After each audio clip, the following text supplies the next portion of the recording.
Ladies and gentlemen, What do you mean it didn't work? we're live. We're live. Ladies and gentlemen, welcome back to another episode of Universal Lens. I am John Emilio, and this is, as always, you. Bob Willie Bush.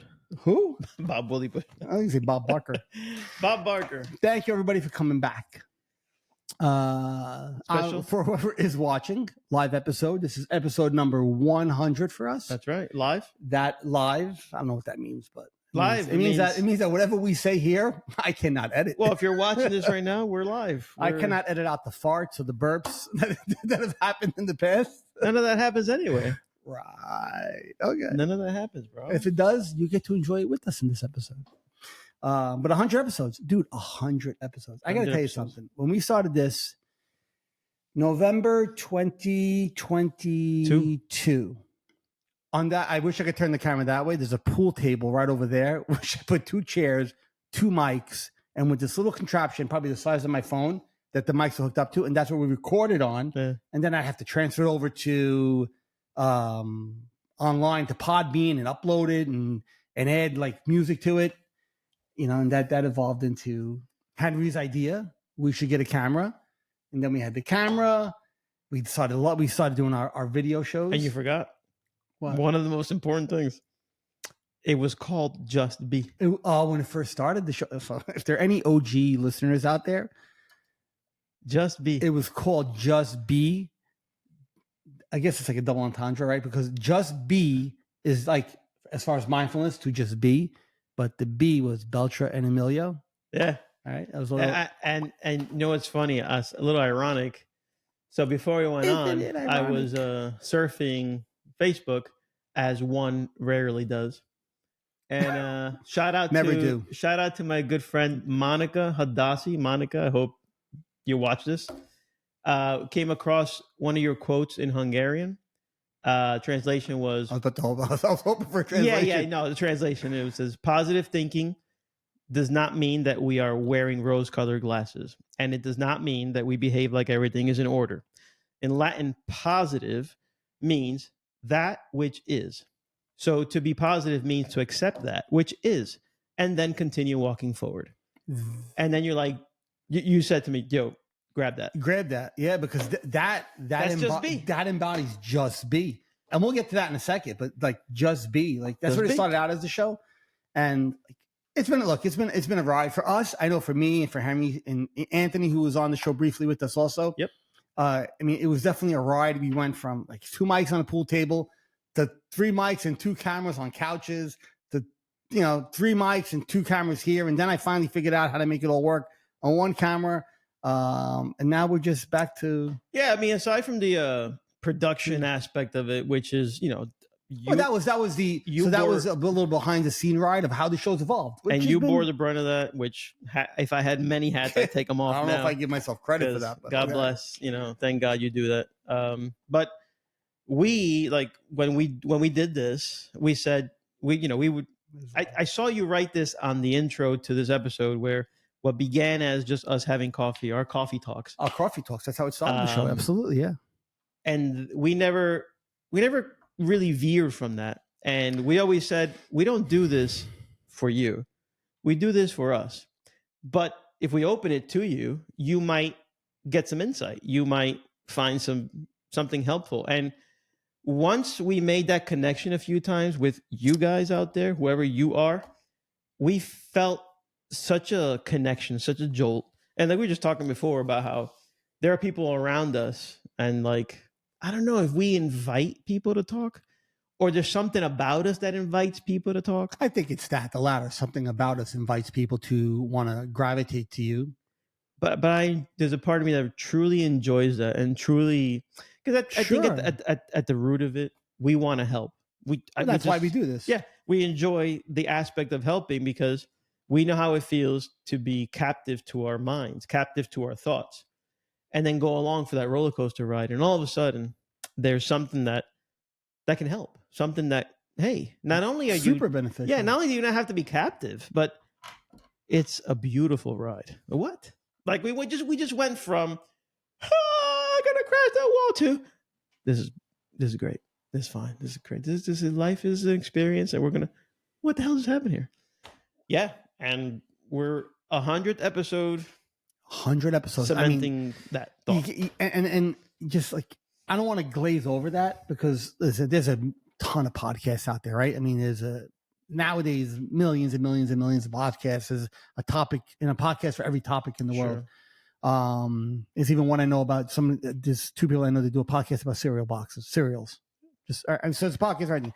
But to get 100 episodes down, it's not even I don't want to say it's an achievement because, we've been able to sustain it or whatever, blah, blah, blah, blah. It's the perseverance that you've shown and I've shown through this to continuously show up. Even when we had a bad week, even when, quote unquote, a bad week or something wasn't going right. Because it hasn't been 100 episodes every week. We're here feeling great or we're in the best mood or life is hunky dory. There's times here where we've come onto the show, whether it's myself or you, where you feel like your world's falling apart. Things just aren't going right. You're dealing with a health issue, or you're dealing with a family issue, or you're dealing with a financial issue, you're dealing with a work issue, you're dealing with They stole my son's car this morning. Hello, before our 100th episode. And I don't mean to laugh at that, but like the irony of that, like we're about to do a 100 show episode on mindfulness and his poor son's car gets broken into and stolen with everything in it, right? And he's a college kid who plays baseball. His equipment was in there. So like, for us to be able to sit in these chairs and through these 100 episodes, like I've never given us credit for actually showing up every week because it's not about us getting credit for showing up every week because we do it as a service to others and as a service to ourselves. But I don't want to also I'm going to show gratitude for that because it does take a commitment to something you're passionate about, a commitment to something that you care about and you put your energy into. To be here and show, I mean, whether it's not every week, and there's been weeks where we miss, but to say every week we show up and we're sitting in front of these mics and we're talking about either things that have happened in our lives, just vomiting everything that's happened in our lives, being completely, upfront and honest and open about what's happened in our lives, and still put that mindful approach on it where we show people, look, even with what's going on in our lives on a daily basis, we keep moving forward, and we do this because there is the benefit's probably not even the right word.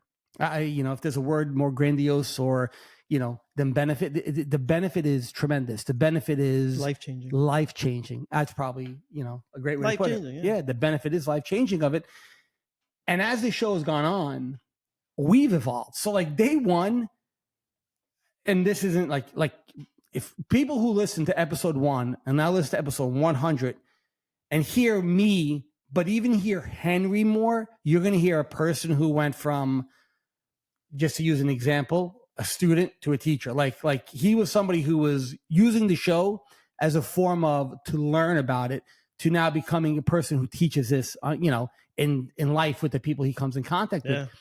But for people who've watched us grow and evolve as individuals, as people who have now taken this skill, this lens that we look through in life and help other people in our lives reframe the way they see things to change their perspectives in life. And people who are going through, I've spoken to people who are going through very, very, very difficult things. And not that it makes the situation better. Like they're dealing with an illness. The illness doesn't disappear because you're mindful, but you're not carrying extra baggage because of it. Your approach is different. You look at life with more thankfulness and gratefulness for actually what is happening, for having the experience of life and just being able to see how life works is amazing. So that fresh perspective. Yeah. So, I mean, I know, I know you have 100% evolved as people, and we keep evolving. That's right. So even our view, and this is like people like, well, what was the title of the show? What this all means. Even our view or the way we approach this, we keep evolving. So yes, we're mindful. We practice mindfulness and awareness. It's not even a practice. It is a practice, but it's almost an automatic practice now. It's an iOS. It's an iOS, right? I love that. It's an iOS. It becomes our operating system, meaning we automatically default to being aware and mindful. We are human. But Sure. it's there. Like even if you slip, it's there. It's right there right away. But even the way we are approaching and looking at it, and we were talking about this before when we were upstairs, how that's even evolving now, how it's getting deeper. Not that it's not going away from awareness, or like it's mental health at its core. That's it. But there's even the spin that is being put on it, or the way we could speak about it.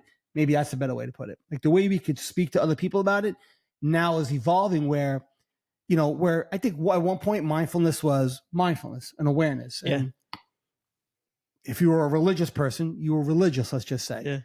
But like now, especially I would say in the last few weeks, maybe 6-7 episodes for real, like I know I have been noticing these parallels, not religious parallels as far as religion goes, but like how I've always spoken about the universe. I've always said universe, and I've interchanged that word with God a lot in my life. But how now I'm noticing how I've gone deeper into that, and it's almost like I want to reach other people. We want to reach other people who are maybe put themselves in these boxes. So we've spoken about boxes about like, I am depressed, I am this, I am that, right? And how you get out of those boxes. How do you do that? By not giving yourself that label, realizing you're experiencing this. Well, there's a group that I would love, and I think we discussed it before the show, that we like, okay, it might be a challenge. It's a line you walk. It's a line you walk, but it's a line you walk where, look, I've said, I feel like I'm being, and not to say I'm being called to do something, but I feel like there's something in me that's gravitating there, and I can't explain it. There's 100% a blood magnetism, gravitational pull that just is leading you there. And it's not a thought, right? It's not my mind going, oh, I want to do this. No, it's just to reach, to help people see, like when people like Eckhart Tolle talk about universal powers, right? The one consciousness, just a word. God, it's a word. I am, that's what God's, right? It's words. It all points to the same exact thing. Something that kind of, the iOS that runs it all, the matrix. What I mean, people could use whatever word they want. What's Scott? What did you say? Not the matrix, the simulation. The simulation. And there's a simulord in the simulation, there's a bunch of simulords. They all point to the same exact thing. And I want to see if I could help people get out of the way of drop the labels and understand there's something greater than us. And that's where, by the way, mindfulness plays into that, because you get the clutter out of your mind. Like you get out of the clutter in your mind that says you are, I am, you are this, I am this, I belong here. And you see life differently all of a sudden. I know this is going to go, I think this is going to be it's not a sharp right turn, but this is really going down the real spiritual route is what we wanted to talk about today, more than just like the clinical stuff that we talk about a lot. It's just very simple. Enjoy the ride. Yeah. If, by the way, feel free to comment whatever if you need to, if you like it, if you don't like it, whatever. Yeah. On YouTube. For us, we enjoy everything. Conversations are great. But I don't know if you've been noticing. So even though we converge on this show, me and you, we converge on this show, we lead two separate lives, and we do things during the week or whatever. Course, but then we converge here, and we have our similarities, but we realize we also have our differences. And so I can notice stuff on you, such as what you just mentioned, more a spiritual pull, but yet you can also notice it on me, where even during the episodes while Anthony was here, I kept referring to be mindful is to be more like Jesus. And agreed. And I couldn't understand why I would keep coming up with that comparison. But I came up with that comparison because there's a whole lot of people that understand what Jesus is. But there's this amount of people that understand what mindfulness is. So, and they're not very, by the way, they're very parallel to each other. Of course. I mean, to understand Jesus is to understand mindfulness. Yes. Really, honestly. So if we don't worry about grabbing onto the label, Jesus, the Son of God, the Savior, the Messiah, forget the labels. I'm not saying he exists. I'm not saying he doesn't exist. I'm not saying middle. I'm not saying 7, 4, 3, 1, nothing. I'm just saying that the character, the man known as Jesus, and all the stories that you read in the Bible, whatever version of the Bible, I don't care, the new or the old, forget it. Jesus. If you follow those stories, look at how he acted, look at how he did his thing. That's mindfulness. Very mindfully. You cannot even know who Jesus is, but you do know what mindfulness is. And if you lead a mindful life and you do mindful things, then you find out who Jesus is. You go, hey, we have a lot in common. That is what I was trying to kind of say. But it's hard to explain to that large group of people that do follow Jesus, which, by the way, again, I have to stop the train and say, yeah, but I'm not saying anything. But even doing that, I think it's not necessary for us to do that, because we're not throwing, as the kids would say, shade. Right? On No, anybody. but I do it out of the sensitivity that anyone may have. Yeah, I get it. Absolutely. Because sometimes you're gonna have people can have a knee-jerk reaction to what you're saying, thinking that you're speaking ill about. Never. No. Quite the if you listen, it's the opposite. We're the biggest cheerleaders for it. As a matter of fact, we were in Greece watching the GOAT, Eckhart Tolle. Yeah. And one of the first things he did was talk about Jesus. Yeah. He uses, and I've said this, which is why I love him as a spiritual teacher so much, is because he has no issues in referencing to him. He doesn't really get into the other stuff, but him and the life he led, the character of a person he was, the way he spoke and taught, and then listen, does he interpret the words he uses a certain way? Yes, but it makes complete sense that when he would say things that would allude to how I think he said something to the fact like the kingdom of heaven is here and now. There's so many that Eckhart Tolle's used, but that's one that always resonated with me. He's like, in other words, you're waiting to reach this beautiful place when it's here in you now. So you have it, and it's awareness, it's mindfulness, it's the ability to separate from your thoughts and see life differently outside of it, which opens up doors beyond doors beyond doors for you. Yes, and don't forget, he also talks about other spiritual leaders. As a matter of fact, he talks about other spiritual leaders just as much as he talked about Jesus. How many times did he reference Buddha? How many times did he reference the old Greek philosophers? Yes. How many times did he reference they just point the same way? Yes.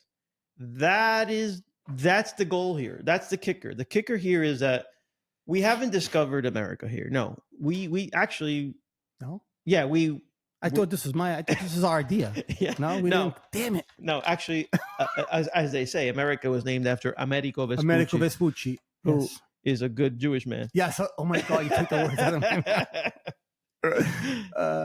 mouth. So we're not discovering America, but I think that there's a part of me that discovered the meeting where these worlds collide and they meet. For me. And for you, I guess. But I think there is a absolute reality to what we're talking about. Like if you look at it and you look at all these different, just religions or deities that people have had. I mean, you go back to days of ancient man. I'm sure when people were worshiping the sun, it was more out of fear than anything else. Like, oh my God, the sun's gone. The sun comes up. I hope it comes up tomorrow, because there wasn't enough. I think there wasn't enough knowledge back then or whatever. But most deities that they believe that theirs is the one, right? And then you have the argument of, well, if yours is right and yours is right and yours is right. So wait, who's right? There's 10 of us at this table sitting here. We all have a God. I love that debate. Who's the God? Who's the right God? The Christians are going to say it's my God. The Jewish people are going to say, well, we're still waiting for the Son of Christ to come, and Islam's going to say Muhammad, or the Indians are going to say Vishnu Ganesh. So who's right? Right. The point is, they're all right. They're all right because they're all the same exact thing. It's just as mankind has evolved, we've created boxes, and in these boxes, we've created these. All those religions gave you a mindful person to follow. Yes, all of them. That's what I'm saying. They're all right, but they're wrong for thinking that they're the only ones. And look, that's just the way I see it. Well, no. You're wrong. If your portrayal of it is mine is the right one, you're wrong. Exactly. Because what is wrong is you thinking Jesus. I mean, let's all be real here. Jesus is the one. He was. It says it in the Bible. That's you being very myopic. It's very, Well, that's the mind. Right. So that's sans general, awareness. That's sans right. awareness. That's the mind telling you, the ego saying, right? This is how you circle back to mindfulness. I am the right one. I'm right. This is my way is the right way. My guy is the right guy. You could do that with anything, right? Religion, politics, anything. My guy is the right guy. It becomes very my point of view only. My mind is saying it, so it must be true. Where if you drop those labels of whatever you want to call it, we use religion because they all point to this universal being, power, entity, consciousness, energy. I mean, give me a thesaurus. I'll come up with word after word, which all mean the same thing, which we cannot explain. But there's all something that kind of allows us the ability to see ourselves think. A lot like that. For me, the awareness is your spirit, is your energy. You watching?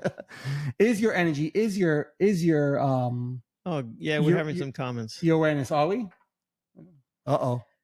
So Mary Kay says, hello, looking forward to this episode. Mary Kay. Hi, Mary. Who's Mary? Do you know her? No. Oh. Hi, Mary Kay. We know Tony ESU. Oh, somebody said, do we know Tony? Anthony. Oh, he's there? Hey, what's up, Ant? He gave me a ride before. Thank you again for bailing me out, buddy. Love you. He said his God is the best. Yes, Anthony. Yes. That's not great. That's the best. Well, thank you for commenting and listening. That's great. That's great. Yeah. So these worlds collide, and what's funny is that when these worlds find each other, you kind of have an aha moment, and then you realize that a lot of those. So even though we went spiritual, a lot of those daily ailments, a lot of those daily imperfections that life happens and your car gets stolen. It does. And with a whole bunch of expensive gear in it. Well, whose fault is it? Yeah, well, let's not get into that. But no, I mean it like that. I know what you're saying. Oh, believe me, I do. I know what you're saying. But like, you are equipped with tools. You're equipped with this tool that can really help you in that vein. And I always said, if you know somebody who's very religious, but also spiritual, so yes, they go to church, they follow Christ, and they do whatever it is that they do. Their code is very good, and their result in life, you can sort of tell that their result is a better one. They have a sense of, and I hate to throw this word around because yeah, you got what I. Yeah, I just wanted to say in case somebody was. This word has been thrown around too much, but you do have a sense of community.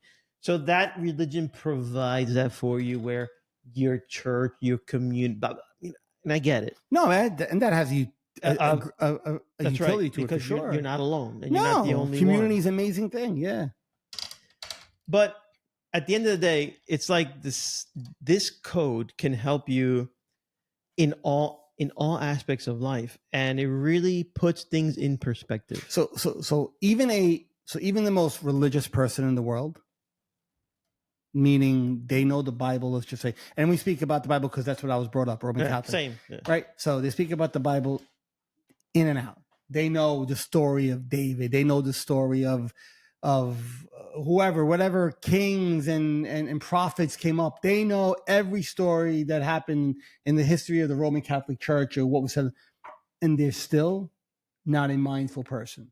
So because you're a religious person doesn't mean you could be a religious person and still suffer on a daily basis. And this is kind of when we said, what does this all mean? What does it mean, the show? What this all means? It means pay attention to even those of us. And this is just something that's kind of rang true with us for the last, maybe like we said before, maybe month or so, where we're noticing this, that we've spoken for the last 99 episodes about, for the most part, about people who are suffering with depression and all these mental health anxieties and how you and how you do navigate through it and how you do see past it. But what about these people who pray to something, hoping and they put their hopes and prayers into this being and this entity and this deity to solve their problems. And yet they suffer constantly because they're not getting the answers that maybe they want. So they pray even more. And there's nothing wrong with the prayers. There's nothing wrong with any of that. I think it's amazing that you even do that. But are you allowing yourself the ability to be able to see past even your own thinking mind? So believing in something and having hope, we said that before, right? Hope. Well, hope means that it's out of your control completely. Means like, well, I don't know what's going to happen, and we don't know what's going to happen, but I can control this one thing: how I respond to what is happening. Like what you said before with the positive, in Latin means, what did it mean? It meant to just accept what is. To accept what is.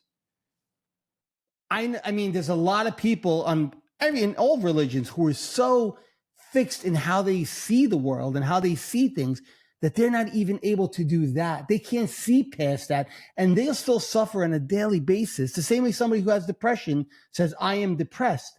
Well, I am this, I am that. I believe in this person, and I'm praying and hoping that this will solve my problems. And yet they suffer on a daily basis. Let's say their problems don't get solved, right? Because just because we pray doesn't mean we get an answer that we want, right? We always say you don't get what you want from the universe, you get what you need. And that understanding opens up doors for you also, because what we get might not be what we want to happen in life. But now somebody who prays, now they maybe they get angry with this deity that they have. Now, where does that anger even come from? The sense of ego that says, why am I not being heard by this deity? Mm-hmm. So being a religious person doesn't free you from suffering. But you know what does free you from suffering? And this, again, I was a religious person my whole life, and I always prayed to God. And did he answer? Did he not answer? I can't even tell you that, but I always knew something was with me growing up as a kid, right? And I think that is that deeper, like we said, that deeper knowing, that deeper understanding that's there, right? For me, that's what it is. So the person who might pray and then they get angry at their God, or they get angry at whatever, that they're not being heard, the one thing that will help them get over that suffering is what?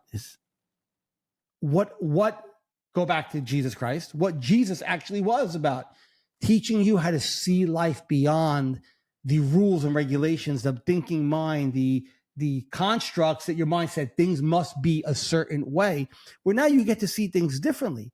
And that's awareness. That's mindfulness. Actually, I think what you do is you bring back the religion to its purest form, as opposed to the religion. It's not a religion then, because religion, I think, is created by. Well, right?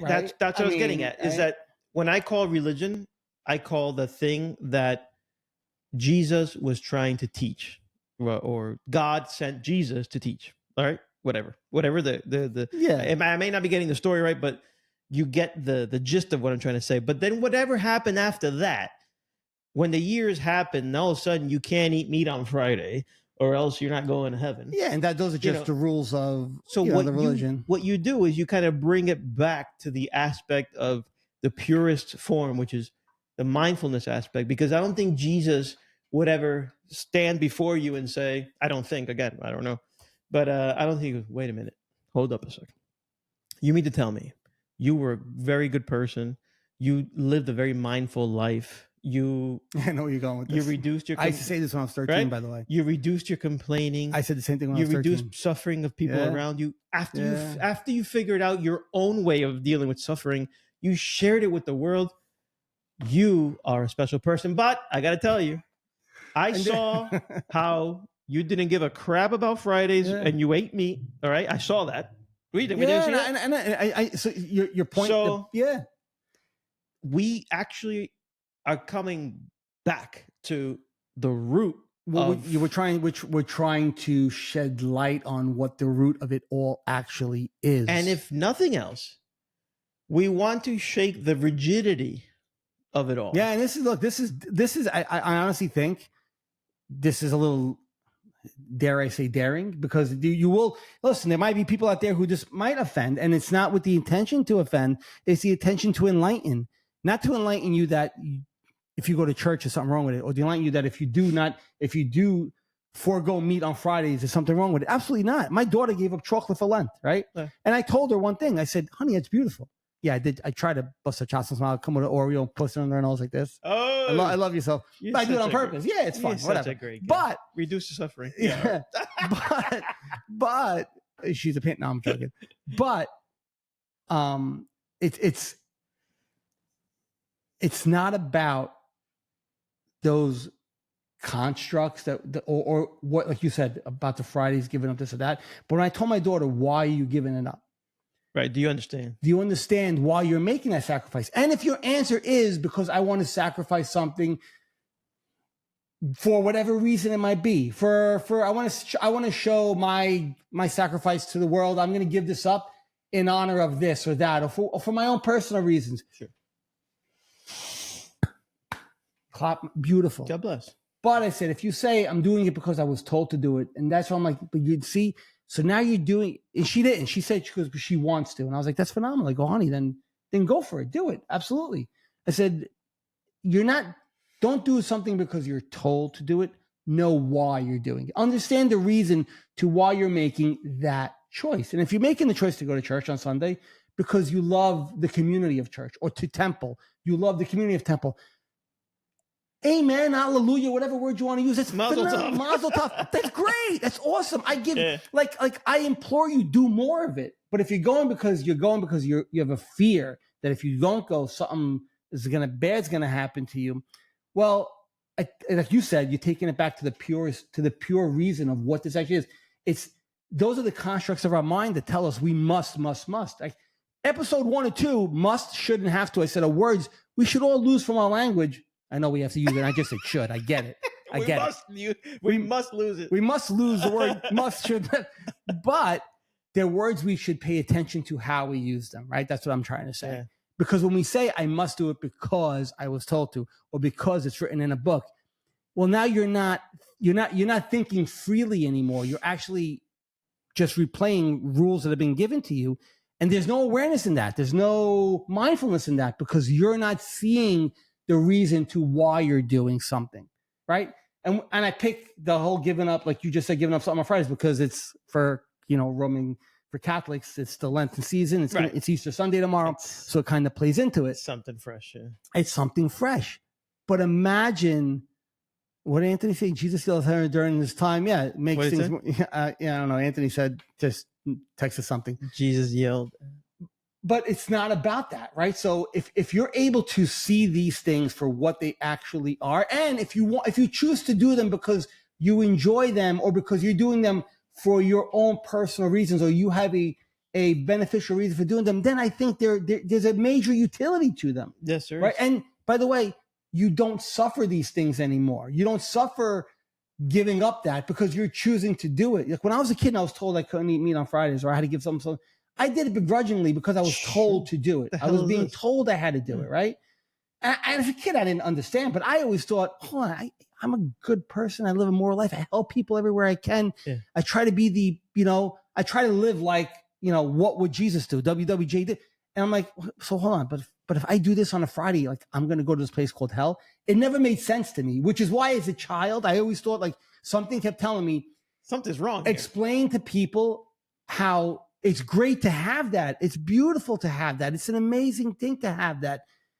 But are you paying attention to what actually makes that all work? Are you mindfully thinking about it? Do you have the awareness to understand the choices you're making, right? Or are you just doing it because you're told to, which has no mindfulness, has no awareness, and in turn that makes you suffer. All right. The whole point of this show, the whole point of what we do is to help people learn how to not suffer, not be a Christian, not be a Hebrew, not be a Muslim. No, it has nothing to do with that. Be whatever you choose to be, and it's beautiful to do it. Just be, but do it with mindfulness. Do it with awareness. Do it with the ability to see through your own lens of life, and understand that whatever pulls these strings does not care what we wear, what we look like, what's on our heads, what's not, a turban, a mask. You wear a mask? No, a turban or a yarmulke or a papal hat.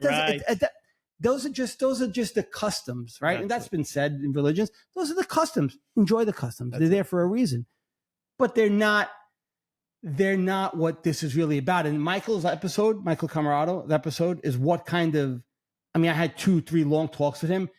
like ignited something in me that was smoldering for years, but I was always scared to touch it. Like I said to you upstairs, I've always known it's there, but I said I was scared to put my foot in the water.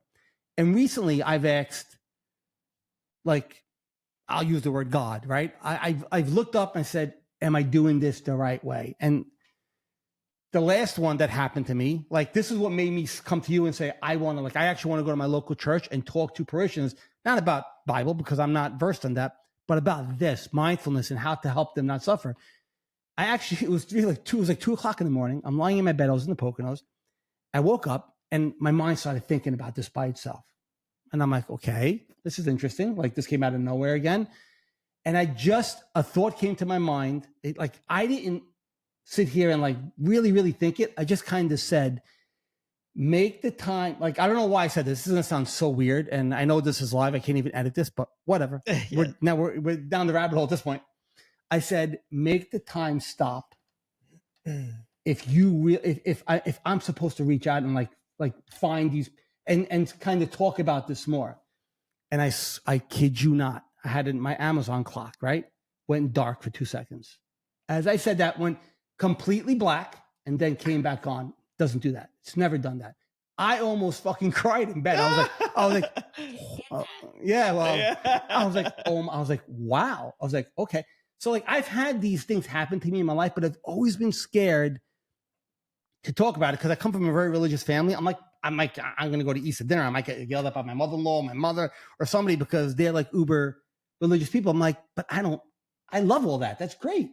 But like, I want you to see life outside of that and use this to make your life even that much more better. Like, there's so many benefits to it that people don't see because I think they're just so. I have a psychological angle to. Yes, please, because I've been on a very spiritual angle. This is psychological. Okay, this is. I see what Anthony said.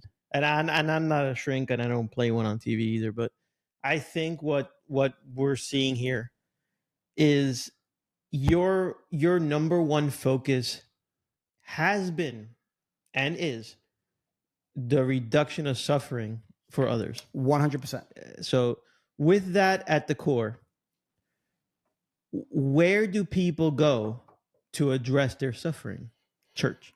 Usually people, I almost slipped and said something that I would be completely wrong, but I almost used the term, I'm going to say what I almost was going to say, but I'm going to say it by showing you that that's not what I meant to say, but I want to hide behind the religion. Yeah. So as to address their sorrow, so as to address their suffering, right? So when a loved one passes, I'll do you one better. You don't have to go far. You don't think of God every single day of the week. All of a sudden, a very, very important person in your life gets a sickness, a disease. Yeah. We found God. We found God. God, please. God, please. God, please. It's very normal for people to do that. And Absolutely. So, all rainbow colors of that encompasses, all those situations, again, like I was talking to you upstairs and I said, there's going to be the person that says, well, if God exists, why did my son pass away? And, so people gravitate towards religion for hope, for the reduction of suffering. I like that better. And for the reduction of suffering. And that's the market that you're trying to reach. So what happens psychologically is your subconscious went to work and said, hey, you know what? I love the spin. I love how he's actually. Yeah.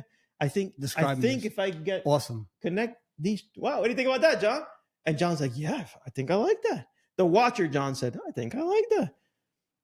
And that's where this new piqued interest comes in. I'm explaining it psychologically, and I should have gotten a degree in psychology because I think that's what's happening is there is a real desire to reduce suffering because you know how terrible it is to suffer.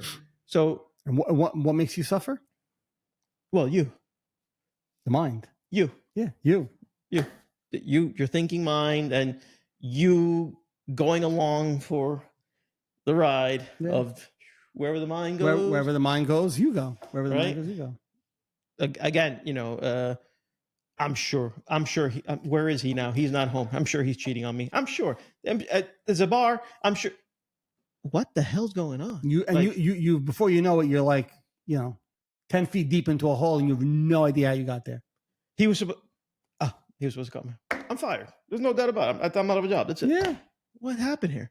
And your mind goes through all iterations of things, and we do it to ourselves. So and you attract more of that, by the way, when you do that. So what happened is, I think psychologically, because this is one avenue, but wow, we went to a school and we spoke to teachers about mindfulness. And there is nothing like that connection when you make with people. Like I get it. We're talking to a camera now, we're talking to people, but it's not the same. We're still just are by ourselves in a room. When you're with another body and you feel that energy and you look at that person in the eyes and you see you made a difference and those eyes went, it's next level. Because you were there. I was there. You were there. I've been there. And all of a sudden, it's like you're flipping somebody's light switch on and they've been in the dark. If we can flip your light switch, hey, don't go there. Unless you like it. Whatever. I'm a married man. There's only one light switch I flip. But if you could flip that light switch on people, it not only changes that person's life. I can't explain to you what it does to you, yourself. And we've done it. I've done it a few times. You've done it a few times. And you did it to me. Yeah. No. And this is the group. There's a group of people that I've noticed who are kind of lost. So like the mental health aspect of it that we've always played with, whether it was obsessive compulsive disorder, right? And yes, I like if somebody who experiences OCD wants to speak to me, of course I do. I mean, I've spoken with people who experience OCD. I mean, close family members of mine who've dealt with this. I've kind of helped them navigate through it, or anxiety or depression. Absolutely, right? They're more in the forefront because society kind of focuses on them nowadays, right? Because mental health focuses on what? On these people who are suffering these mental health issues, or that's in that book, the DSM book. But it's not in the DSM book, which is, the book that is used by psychologists and therapists all over the world for diagnosis. It's not in there. At least I don't think it's in there.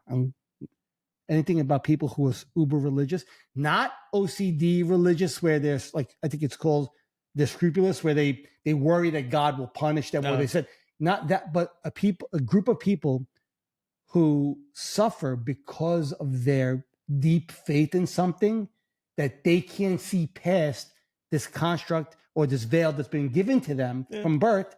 They can't see past it, and that they suffer everything around them because why is this happening to me, God?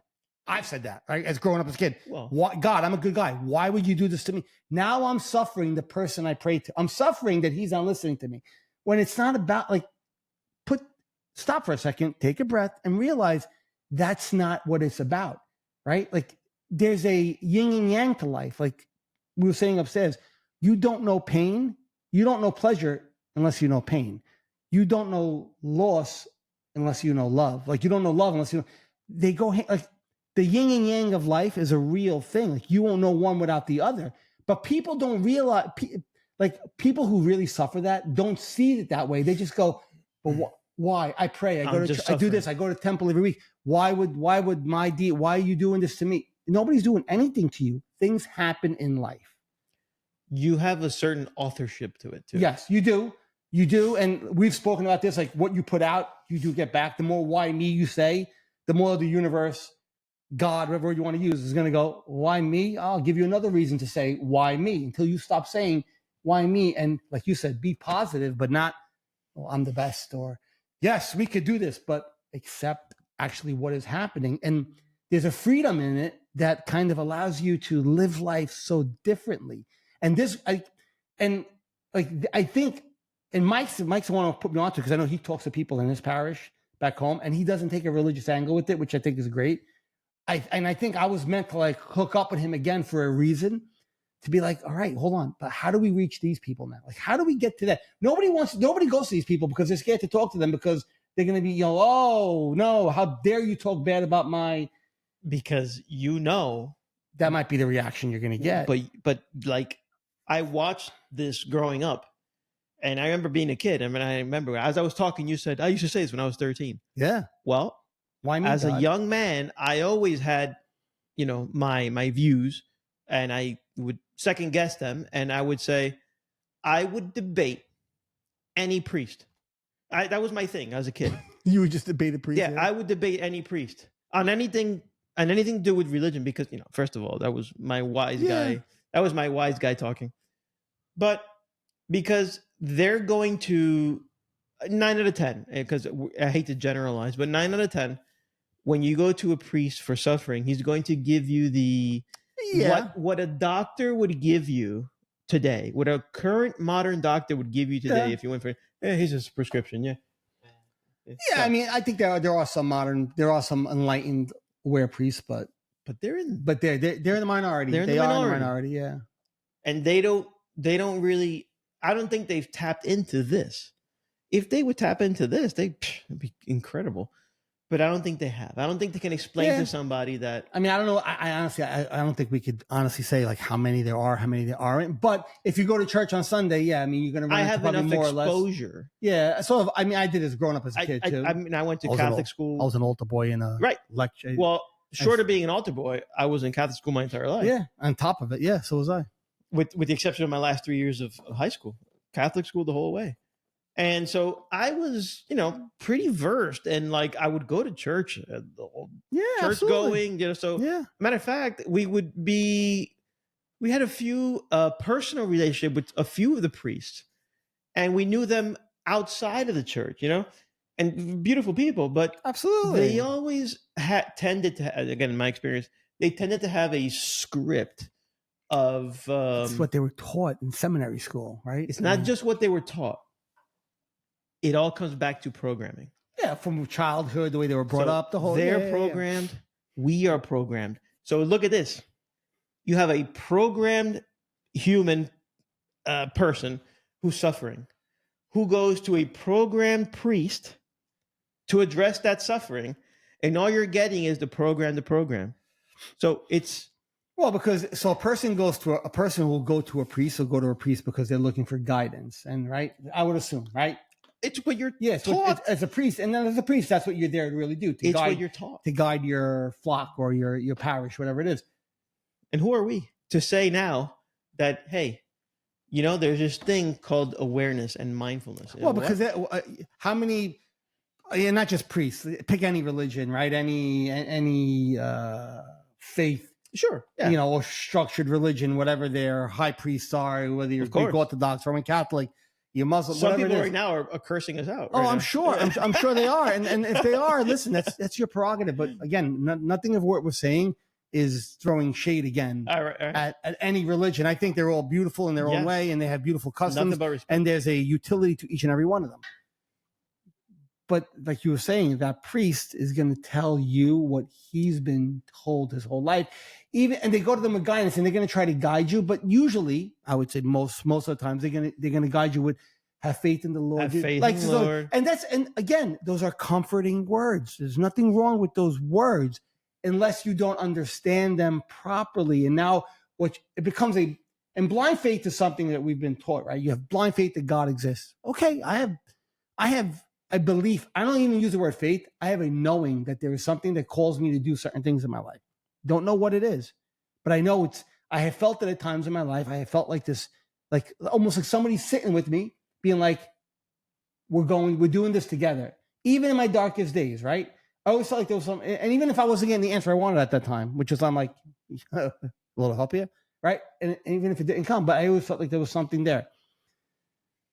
But getting back to what I was saying with the priests, if all we're gonna do is tell other people around us what we know and what we've been told, how do we get somebody to see things differently outside of all that? How do we get them to see what this thing that we're talking about, how mindfulness plays into whatever religion you want to be, whatever faith you want to have, whatever God you call it, how mindfulness actually plays into it, how it is at the core, right? The only way, in my experience, and I've been in this world now 8 years, 9, 10 years, from therapy to science-based things to spiritual retreats and listening to spiritual teachers to having a religious angle to it, how at the heart of it all, there's only one thing that has the ability to transcend it all, right? Mindfulness, the ability to say, this story is not what I actually am. What I'm told in my head that must, should, and has to be is not the way it actually is. Like there's more to it. You might have just kind of cracked the code or one of the codes, because Da Vinci? every yeah, I mean, yeah, pretty much, because every single spiritual leader, and I don't mean spiritual leader as in Eckhart Tolle or this type or Ram Dass or anything like that. When I say spiritual leader, I'm Like talking religious? about Jesus. I'm talking Oh. about all the gods, all the. You can say that they have their differences, Yeah. but there's one thing that they all had in common, which is that mindfulness. But you know what? This is the part that kind of boggles my mind. It was never spoken about from that angle. That's right. That's what I'm saying. It's Right? hard to crack. It's hard to crack. If I go up to an uber religious Roman Catholic older woman, right? My mom as an example. She would have a hard time understanding the mindfulness angle if it goes against in the slightest way the stories that you were told about how the religion is. Yes. But they'll say, oh, I understand mindfulness, but then do you? Well, there's a few things at play, and your mother would be a perfect person to try. Ma, this if you're listening, love you to death. No, but your mother would be perfect for this, because your mother is a true believer. Yes. Your mother is somebody who was taught that way. She accepted it that way, and she continues that way. And quite frankly, you're a bit of a stain for even, I've been called worse than a stain, even though it doesn't sound very lovely. But ready for this? If your mother understood this portion of what we're trying to say, she would actually come to terms that you're not the stain. You are actually the most religious person. Yeah, but people don't see it. They don't see it. Religious people won't see it that way. They'll see what we're saying here. You're more religious. You're more, and I'm using air quotes, you're more religious. I like spiritual. No. I'm using this provocatively. Okay. You're more religious than the guy who goes to church every Sunday without fail, and yet has two girls on the side. And they're not living a life of, they're not living the life of how. Whenever he can, he passes by the cashier and picks up your dog. So he does all the right things on the surface, but deep down, he's not living a true moral, mindful compass. Yeah, the moral compass isn't authentic. And there's a lot of people out there like that. Oh yeah. So I think your mom, if your mother would take a step back, she would say, all right, within this structure. So my son doesn't go to church. My son questions. I was actually sure she told me to go to church. Right? Are you going to church, Mom? I'm like, no. So my son questions. So you have all these. I don't know what I did wrong. What did I do wrong? What did I do to deserve this? But yet at the same time, that son that may question is an example of somebody who's doing what the person that she prays to does. She prays to Jesus and God, who was a guy who was being mindful, who wanted to reduce the suffering of people. He truly lived that way. And nobody questions Jesus as to, do you believe in your there's no stop. The question is stupid, actually. The question only is asked to appease this box. Forget the box. How are you acting? What are you doing? Yeah, and what helps you make those choices? Of course, there's always the center root of all, mindfulness. If you don't have that awareness. But if your mom should watch this episode and hear my explanation, because she would realize if there's anybody who is closer to God, is you, even more than her. Even more than her. And I don't know her. Yeah, no, she's a saint of a person. She's a saint. Yeah. But I bet she's not free of sin. No, nobody is. But it's not even the sin part. It's not even the sin part. You know what they're not free of, a lot of those people? the suffering. They still suffer. And this is, so when I say, what does it all mean? What does it all mean? Do you really understand how to free yourself from suffering? Yeah. Where is the only path to free yourself from suffering? There's only one path. There is only one path. And the path is this path. It's a mindful, aware, conscious path where you free yourself. And again, on a human level, nobody's divine here. Absolutely. On a human level, we all feel every emotion, every urge, every impulse, everything. I mean, we are flesh and blood, so we feel everything. But with this tool, you transcend that. You're able to transcend that. Yeah. And how can I transcend suffering? Whether I get something happens, something goes wrong, something's not working out the way whether it's a car gets broken into when, at the car dealership, a car gets stolen, an accident happens, I get tinnitus, something else goes wrong, I had OCD, my anxiety was through the roof, like it was one after another, somebody gets sick in the family and passes away. Like, how do you transcend all that? This helps you transcend it. And it doesn't help you. It allows you to choose to transcend it all and to live a life free of that suffering, even though you're going through shit at times, which sucks, but it allows you to free it. But people who shackle themselves to believing and hoping that things have to happen a certain way, it's harder for them to transcend it without getting an answer from something. They're less water. They're less water. They don't flow, which is a great example. And they right? suffer. Be like water. What do you do with water? The path takes us right. We go right. The path wants to go left. We could fight it. We could fight it. But it's still going to happen. If the water is going to go left, because that's where the earth is pitched, the water is going to go left. It's right. It's just going to flow that way. Do you want to fight it, or do you flow with it, even though you don't enjoy it? But then it'll turn again, right? It'll turn again. Within that variation, you'll find a new vein. If you're aware and pay attention. And it just happens. It's very hard to explain because it's a mystery. It's the mystery of life. It's the mystery of life. And the need to know, by the way, which is what a lot of, like, growing up, we were told heaven and hell, right? Why do we need to know that there's a heaven or a hell? Because we need to have a final destination. Yeah. Our minds cannot understand on the surface level. We don't know. You don't need to know. Why do you need to know? Like, those are like, where does the universe end? Like, how did it all start? What mean ever expanding? What does that mean? What's on the other side of ever expanding? How does something ever expand if there's nothing it's expanding into? Like, it doesn't make sense. You know why? It's not supposed to make sense. But we were given constructs, heaven and a hell, so we know top and a bottom, like, and a purgatory in the middle. Like, we were given that, but it's there for a reason. There's a utility to it also, but that keeps you from actually being able to experience and see life for actually what it is. You're told that, okay, you don't need to worry about is there. Look, we're going to answer the question for you. You go here, you go there. So now when we come here, like the two Mama Lukes we are, and we sit there and we go, you don't need to know. There's no point in asking that question because it's an answer nobody has. We don't have that answer. Yes, there are people who've maybe gotten a glimpse and come back, but even the glimpse is very indefinite. There's no concrete. It's still a lot of questions in that experience. Dropping the need to have an answer is the most freeing and liberating thing in the world.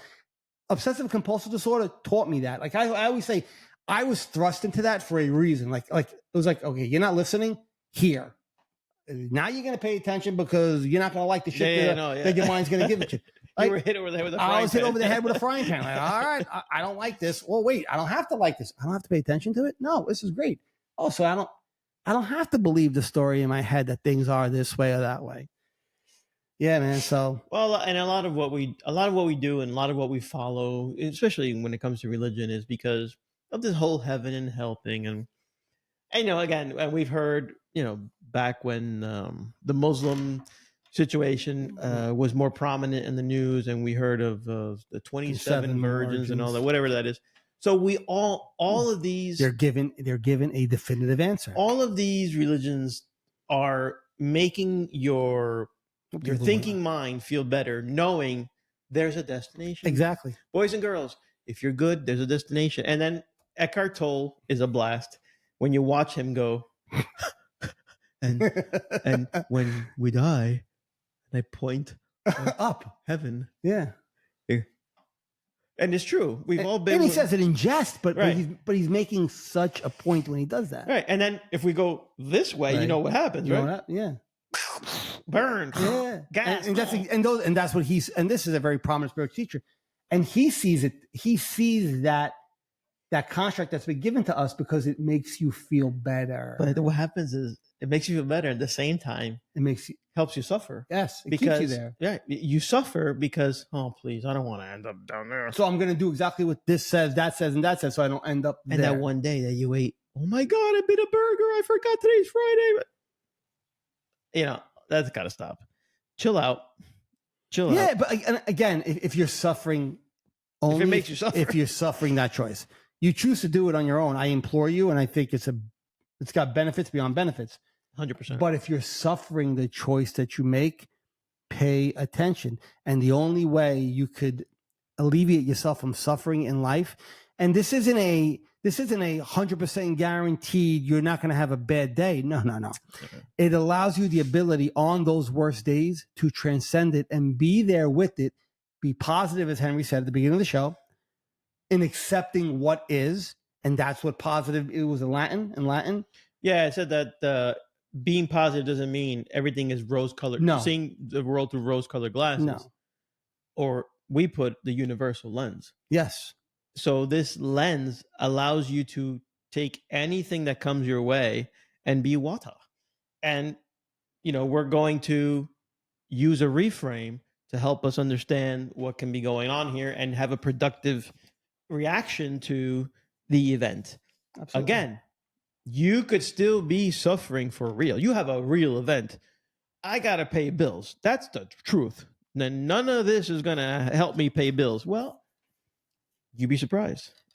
It will calm the body down, calm the mind stream down to be able to help you think better, think more rational.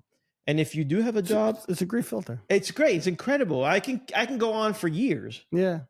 It's, you know, basically weaving one point into the other. And then you'd follow along. You'd probably fall asleep, but you'd follow along and realize, holy shit, he's right. Yeah. So because we discovered this, we don't pretend to know everything. And as a matter of fact, life happens to us too. So But we don't need to know everything. On top of that, we don't. But and that's the part that frees you from everything, is that need, not having that need to know, not having that need. The need to know will keep you stuck. Yeah, I mean, boys and girls. That's what mindfulness teaches you. It teaches you you don't need to understand what it is, how it works. Experience life here and now. And that makes sense without knowing what it is. If that makes any sense, what I just said, whatever powers that be run this universe, whatever it actually is, makes sense without you needing to know what it is and how it works. There's a freedom to that. But it comes at a cost of, you have to it's a dropping of the labels and identities you've given yourself over your life. Yeah. To think, I am this. I am like this. I am like that. Great way to end the show. God, when it was Moses, told Moses, what do I call you? I am. Not I am God. Not I am Jesus. Not I am the Lord Savior. Not I am the almighty power. I am, right? That's what's written in the Bible. I am. We took it and go, I am depressed. I am this, I am that. There's no labels. So even if you are an uber religious person, I am is the most pure statement. There is no label. This deity did not give itself a label. It just said, I am that I am. That's it. Or I am, or I am that I am. Done. We're the ones that say, I am this. And when you put the this after the I am, you know what comes along with this? The pain, the suffering, and everything else in it. Now, yes, practically we play roles in life. We have to do things, get all that. That's beautiful. That's dandy. Understand that. But you could do that while paying attention to what you're doing and drop those roles when you need to drop them. I don't know. I think I'm good. Yeah. I don't want to massacre No. Scott Adams. We're about an hour anyway. Yeah. Well, I don't want to massacre Scott Adams saying, but Scott Adams mentions something, and I forget if it's him saying it or him quoting somebody, and it's something about what do you know? What's the one thing, the only one thing you could know about this life? Like the only one thing. And I think the answer was, I know that I am. Yeah, which is same statement. That's it. That's all you know. Done. And it's liberating if you really understand it and pay attention. Yeah. to So, it. and just to cap it off, because I do want to make sure that this gets driven home. You know, we're waiting for that eternal bliss up there, and in whatever religion, the truth is, the gift we've been given, we're living it now. The gift we've been, because not everybody gets this gift. Not everybody gets it. So not everybody gets this. To As we experience spoke life. to with Camarada, to experience some souls never get to experience never life. have a shell. Yeah. You're given the shell. Experience life. And we were giving the shell I have, although I can name 100 imperfections. You're perfect. They work. Sure. The limbs work. Everything is kind of working. Is my brain as good as Elon's? No, but hey, it's a brain, right? Are my limbs as good as the fast runner? The guy from Jamaica. Anyway, oh my God, I can't think of his Bolt. name. Usain Bolt. Usain Bolt. No. The guy's got incredible limbs. No, I don't have, but they work. And these limbs, coupled up with my wife, and we had a beautiful family, and I'm so blessed. You've had a great. You're appreciating the experience you've been given. Correct. Whether your limbs work or they don't work, you could appreciate the experience. And these are you've been given. These are things that we jump over every day. We just gloss over it. Yeah, gratitude. Be great. Be gracious for what you do have. Understand that life is about having gratitude, no matter what's happening in your life. And that'll reframe, change the way you're looking at the things that are happening. And you do it from a mindful, aware foundation. If you have that kind of a foundation built, you just could start to really shift and change the way you see life, no matter what's happening, no matter really. And I can honestly tell you, no matter what's happening, it does afford you the opportunity to really live life a different way. So what this all means, it all means, if you're not practicing this yet, I implore you to start doing it now. Yeah. It'll come. I think if you don't do it, it'll come to you because it's a great code. Yeah. It's a great code. Anyway, guys, we're good. Yeah. If you need to reach out to us, we're everywhere. We're Facebook, YouTube, YouTube, everywhere. Instagram, Podbean, I think. Instagram. Yeah. Instagram will be me, Jonathan Familio. You can look me up there. But and anything. Or just Google the words, the Universal Lens podcast, and it'll take you to my website. Right. And I have all the links on my personal website. There's some websites, the Universal Lens. It's a guy selling camera equipment. Not that guy. And I swear to God, that's true. It's true. Yeah. But it's been an absolute pleasure and an honor to live this with you for 100 official episodes. 100 official episodes. We've had some special ones, but 100 official episodes. And here's to the next 100. I tip our hats. By the way, yeah, it's 100, but we celebrate the yearly in November. That's it.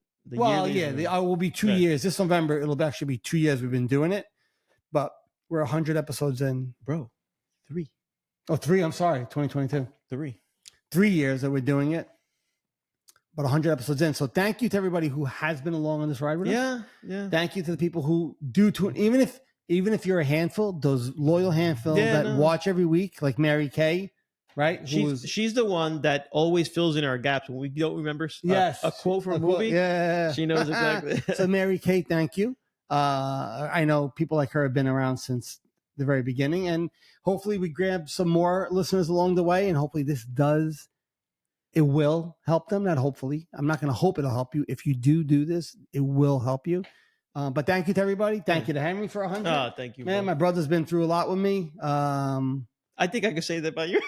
It doesn't matter. It's two-way street, my man. Two-way Yes, street. sir. So I'm Yes, I'm very grateful for all the guests we've had on the show, for Anthony with his time here, and just being as a friend, and I mean a listener, but just as a brother from another mother. That's for right, me. Anthony. And I don't care if you're not here. You're here. You know, You're here. So anyway, thank you everybody out there, and we'll see you guys for 101 on the other side of the century. You better believe it. All right. Peace. Take care, peeps.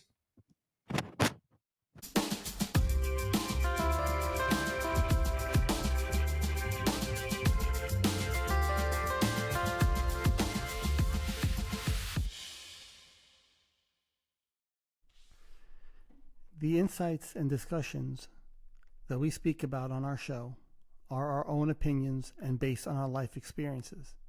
If you or someone in your family or someone you know is suffering and in need of help, please get them that help through medical attention or seeking proper therapy. Again, what we speak about are based on our experiences and not intended to be taken as a form of therapy. Thank you.